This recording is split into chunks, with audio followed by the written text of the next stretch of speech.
ScheDool a big round of applause.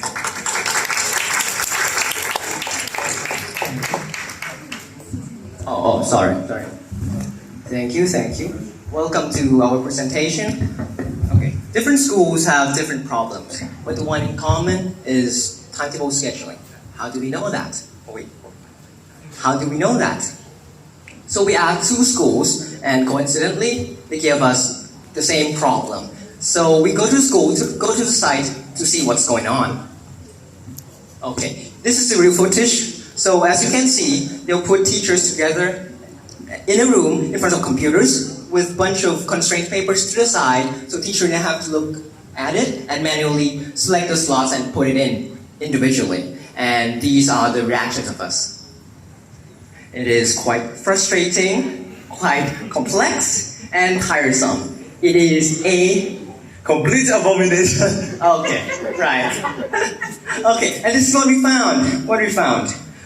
Turns out that this is it's a fully manual process that each individual teachers have to manually select each time slots and put it in. Secondly, paperwork are required here. There's tons and tons of documents, and if you lose one, it will be very disorganized. Lastly, the non-existence of standards. So normally when they gather constraints, it will be via Line, Gmail, and Discord. It's no standard at all. And here is the statistics. The schedule length, it spans over a month, and there needs like 10 people involved to produce over 500 timetables. Which means for each teachers, they gotta generate over 50 timetables in a month. And here is the existing tool. It's called TON that helps with scheduling. As you can see, it's got a really steep learning curve to it. Okay, and this is the current scheduling pipeline. We'll divide into 3 phases. The first one will be about preload definition. It will be about curriculum definition, which teacher to hire, which subject to allocate to which teachers. And then it will be about scheduling itself. So after scheduling, they need to gather information from different departments. For example, from math, could be from English department as well, and gather them, standardize it, and generate students, teachers, and classroom timetables. Lastly, after they published it, they gotta maintain it. If for some reason random events occur that causes the timetable to shift, they gotta have the solution to handle all of that. Introducing ScheDool. ScheDool is an AI-powered scheduling engine that produces accurate, conflict-free schedule in minutes, so teachers can focus on what matters most to them, teaching. We want it to be user-friendly, fast, and flexible. And we'll talk about architecture later. Okay, now we on the slide here, there is a flow diagram and architecture. I will discuss about the overall first and then go into the detail in following slide. Okay, on the main scenario, when the admin want to create a timetable for the upcoming semester, they need to interact with our system through the front-end interface and upload a couple of files with scheduling related data, for example, teacher, subject, student, and other constraints. Once the data is submitted, it will go through our scheduling process. Start with pre-scheduling, which is handling the obvious constraint and translate the human constraint into the machine-readable constraint. After we got the result of pre-scheduling, we pass it to the main solver. Here we are using the genetic algorithm to generate the full timetable of the school. And after we got the full timetable, we pass it to the scoring to evaluate if it works or not. If it works, of course, we send it back to the front end so teacher can review it. Now you guys see all the flow now. Let's see what we built in this semester. Let's start with the first one is standardized input format. As we mentioned earlier, that the standard format does not even exist even in the same school. So we try to introduce our unified data template, which are a couple of fields files that have a fixed column name and data type. These files are designed based on the everything document school already have, so there will not be much confusion when they using our product. The thing that admin need to do is fill in the data and upload it to the system. And we also provide the data validator on the front-end side to ensure the consistency and integrity of data. Okay, let's move to the pre-scheduling. The main purpose of this task is to reduce the workload of the main server. So first we handle the data cleaning and validation to make sure there's no input error. Second, we apply the obvious constraint. For example, the teacher availability and the subject or activity that require specific time slot, like lunch, homeroom, specific subject, and club. And last one, we process.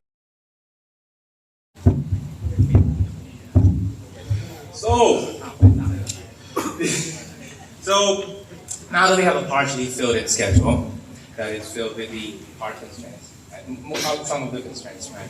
The question that we have now is how do you fill in the rest of the schedule? Right? So in our current experiment, we're trying out genetic algorithm. Now, in a very hopefully understandable, simple way, genetic algorithm is essentially an algorithm that is modeled after Charles Darwin's theory of natural selection. Please read, it's a good read.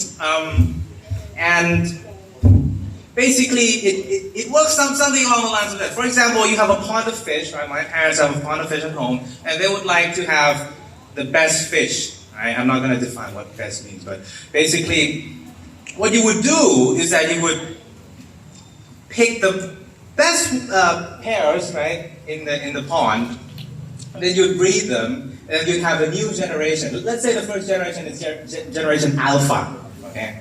And we have a second generation, which is the better fish, right? And then, okay, there can be some random changes, mutations, whatever, and we do it over and over and over again, generation beta, delta, whatever, epsilon, and then eventually we will end up with the best fish in our scenario here. Now, in our implementation, it's basically something along the line of this, right? Just replace the fish with the schedule. Basically, we're generating random schedules, that's how it works, and then we pick the best ones, we combine the good parts, we add some random changes, or the changes happen, and then we repeat over and over again. And that's what's called a bunch of iterations, or we call generations. Now the question is why are we using genetic algorithm, right? Well, we have tried some other solutions, like constraints programming and such. However, it never, we did a bit of experiments, and it didn't really work with our significantly large data set. So we had to go with GA instead. And also, it's also the fact that it's flexible and that it at least gives us output that, even though it's not the perfect output, at least it's something that we can work with, right?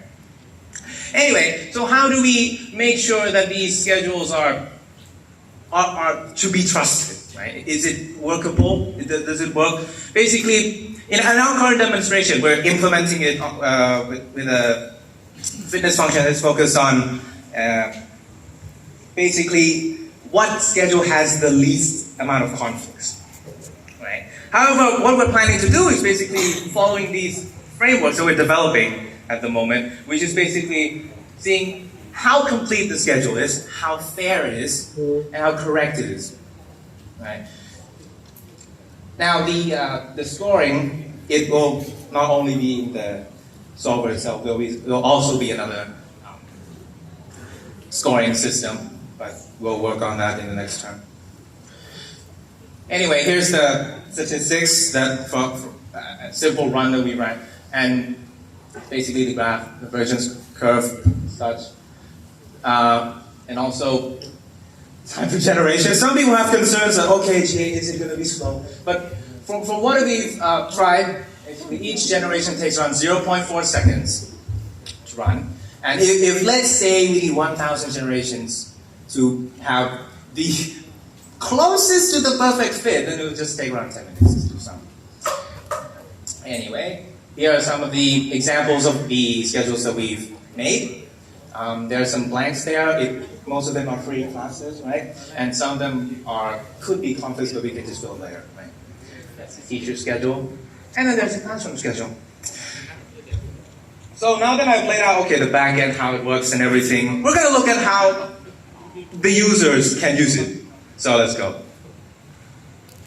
Yeah, now we're on the user journey right now. So here's our login page. So our login page, just go for the admin and then fill out everything that include there, such as username, password, and also the most important one is the admin key.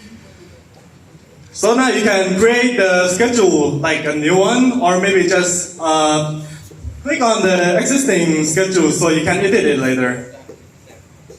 And now you just put in the CSV file that contains some maybe curriculum, teacher, room, and class. Yep.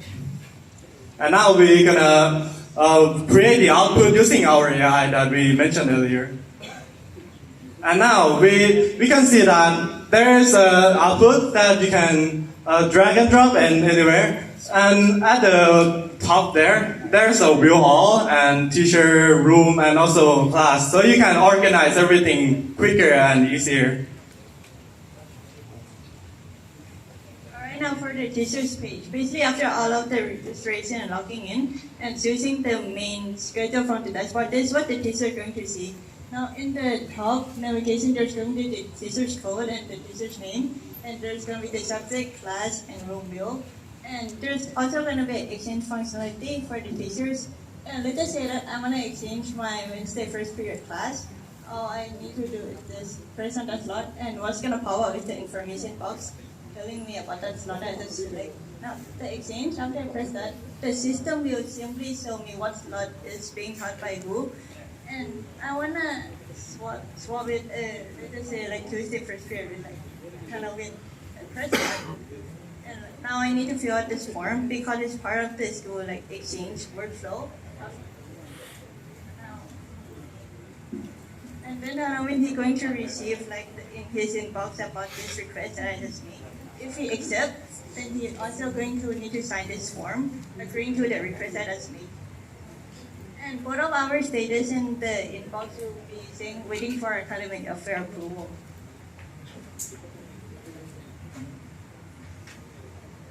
Okay, so for our future development plans, we basically these 6 things as first we'll be doing some more comparisons on our solvers and if there are any other algorithms that can perform better than what we have now. We'll finalize the evaluation scoring framework that we laid out. We'll implement database integration to store data properly, better user experience as we develop UI over time, business analysis for future cases, and then demo testing and feedback collection from our users to see if our application is valid or not. Thank you very much. Arigatou gozaimasu.